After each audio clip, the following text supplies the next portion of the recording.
In the heart of a bustling city, where dreams are supposed to take flight, I find myself wandering the halls of the Universidade Estadual de Londrina, a place that once held the promise of knowledge and the warmth of community. But as I walk, the echoes of my footsteps are a mournful symphony, a testament to the decay of what was once grand and noble. I remember the days when the sun would kiss the horizon, and I, a young, hopeful soul, would rush to the university, my heart aflutter with the anticipation of learning. The professors, those sages of yore, imparted wisdom with a passion that ignited the fire of curiosity within me. But oh, how the mighty have fallen. Now I see the light in their eyes dimming, their words falling flat, a shadow of what they once were, a stark reminder of the apathy that has seeped into these once hallowed halls. The classrooms, once vibrant with the chatter of eager minds, are now overcrowded bastions of despair, where the ink of knowledge is smudged by the sweat of too many bodies crammed into too little space. The chalkboards, rather than being canvases for enlightenment, are relics of neglect, with outdated information that whispers of a time when education was the prime directive of this institution. As I roam these corridors, I am struck by the irony that the very place meant to illuminate our paths is shrouded in darkness. The poor lighting casts long shadows, creating a haunting tableau that mirrors the dimming prospects of its students. The security, once a comforting presence, is now a ghostly echo, leaving us to navigate the labyrinth of fear and uncertainty alone. The administration, a leviathan of bureaucracy, is a beast that feasts on the dreams of the young. They are the gatekeepers of a maze so convoluted that even the most diligent student is doomed to wander, lost in a sea of paperwork and red tape. To register for classes is to engage in a battle of wits, where the odds are forever stacked against the hapless student seeking only to learn. And what of the library, that sacred sanctuary of silence and study? It has become a crypt, entombing knowledge that rots on the vine, its resources as outdated as the sentiment that keeps them on the shelf. To find a quiet place to work is akin to searching for a needle in a haystack, a futile endeavor that leaves one feeling more isolated than enlightened.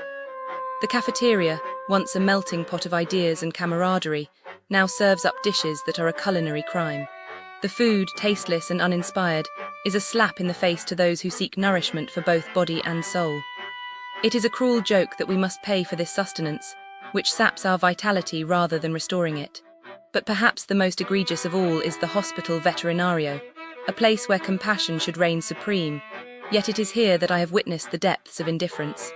To see my beloved companion, suffering and in need, met with such disregard is a betrayal of the highest order.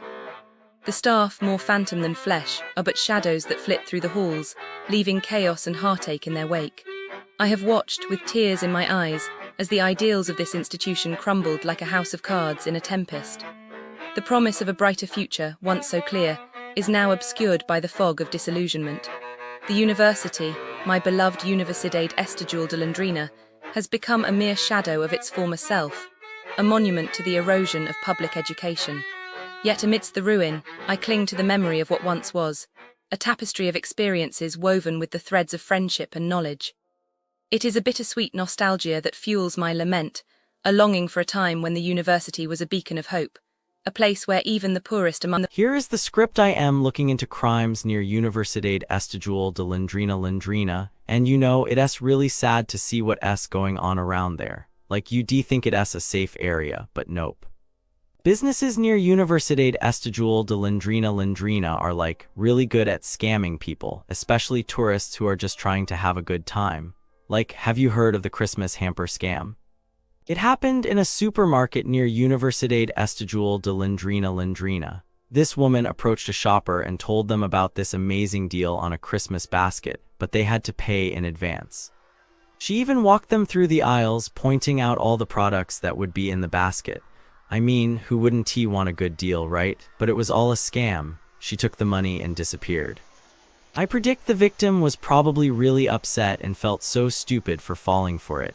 They probably tried to report it to the police, but who knows if they ever got their money back. And the scammer? She's probably still out there, scamming more people. And then there's this credit card fraud ring that's been operating in Londrina and nearby Cam. They were using card machines and fake accounts to max out people's credit limits. I mean, can you imagine you Ray on vacation trying to have a good time and then you find out your credit card has been compromised? It's like, how could they do this to people? It's just so wrong. I predict the victims were probably really stressed out trying to figure out how to stop the fraud and get their money back. And the scammers, they were probably living large off of other people's money. It's just so sad, you know? These scammers are ruining people's vacations and lives. I don't understand why they can just leave people alone. Now I will tell you how the businesses near Universidade Estadual de Londrina truly are. The businesses around this campus feel like a practical joke played on anyone who arrives with money in pocket and hope in heart. Every shop, every restaurant, every store behaves as if it studied the same evil manual: overcharge, underdeliver, and when the customer notices, shrug. Shopping malls here treat parking like a hostage situation. Estadual Londrina shopping mall charges you the moment your tire touches the tarmac, before you even know whether you will find a space. Drivers circle the ramps like vultures for 30 minutes, only to discover 70 prime bays roped off for no reason. Inside, price tags look as though someone added an extra zero for fun. A simple sandwich can cost more than in Paris, according to shoppers who have actually been to Paris. Air conditioning wheezes so weakly that the building feels like a giant plastic greenhouse, and the staff answer questions with sarcasm that could strip paint. When a birthday customer asked about a free fizzy drink, the waiter snapped that she would need to spend 600 reais first, then disappeared forever, like a magician minus the applause. Japanese food near the campus is a minefield of rubbery fish and creative mathematics. Ristorante Kyoto Londrina charges 150 reais per kilo for sushi that arrives dry, bitter, oily, or all three at once. Cream cheese inside the rolls turns into bounce balls you can pick up with fingers. One mother watched her 5-year-old's plate being weighed. The scale jumped because a single potato chip had fallen on it, and nobody blinked. When diners complain, supervisors magically vanish, leaving only the cashier who claims no power and the cook who supposedly has no experience that day.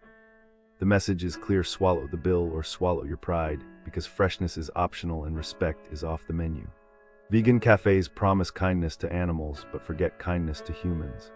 Café Com Proposito leaves hungry students waiting 40 minutes for a slice of pie that already sits in the display case.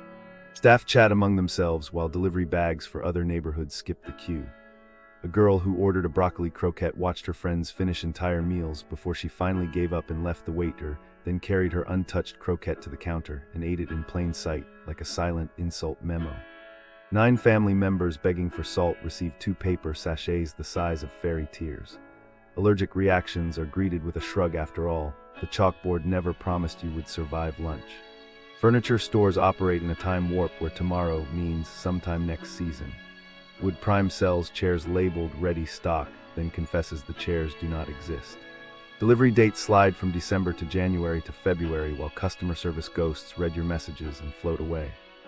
One lady received her Christmas table after New Year, only to find the base wobbling like jelly when she filmed the wobble. The company suggested she cancel if unsatisfied, as though cancellation were a gift. Another buyer stacked 2 tiny birthday cakes because the promised 1-kilo pineapple cake never materialized. No discount, no apology, just a bill for 75 reais and a warning that complaining might slow the next order even more. Steakhouses specialize in charcoal and confusion. Casa do Espeto keeps customers seated for 50 minutes before a single skewer appears, half raw, half burnt, entirely cold in the middle.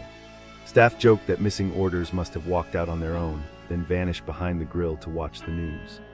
Online delivery orders siphon attention, so people physically inside the restaurant become background extras in their own dinner scene.